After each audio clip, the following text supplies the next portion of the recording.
had an interesting call from a seller the other day. His question was one that should have been addressed in the contract, but wasn't. It is an issue that I'm sure you have discussed before among your colleagues, but to be honest, I've never seen it addressed in the contract. This was the question. When a seller vacates the property after the sale, can the seller take the light bulbs that can be controlled remotely through his cell phone or computer and replace them with regular bulbs? Add to this question, can the seller take the Nest thermostat controls that are programmed through his remote and which are placed on the wall simply using Velcro? If the seller had to leave those items, they won't work anyway unless the buyer knows how to reconfigure and redirect the controls.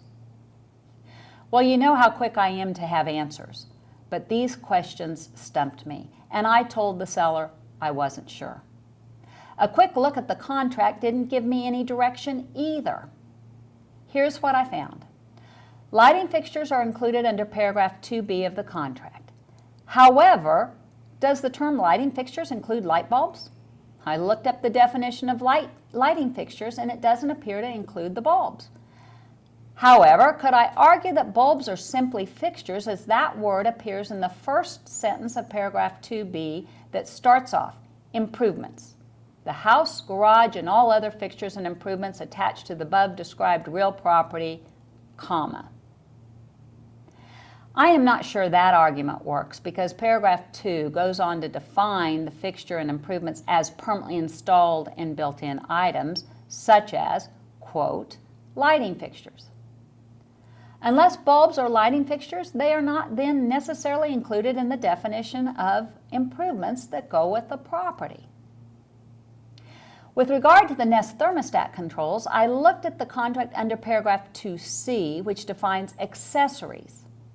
Under paragraph 2C of the contract, it says controls for the 1, garage door, 2, entry gates, and 3 other improvements and accessories are included.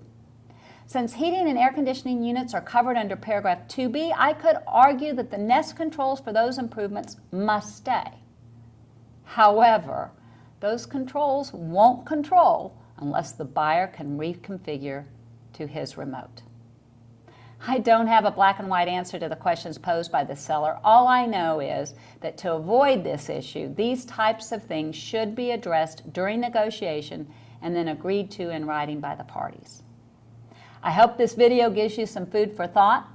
Toss it around with your colleagues and come up with best practices for addressing these types of issues in your contract.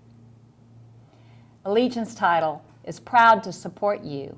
We want to be your trusted resource for results.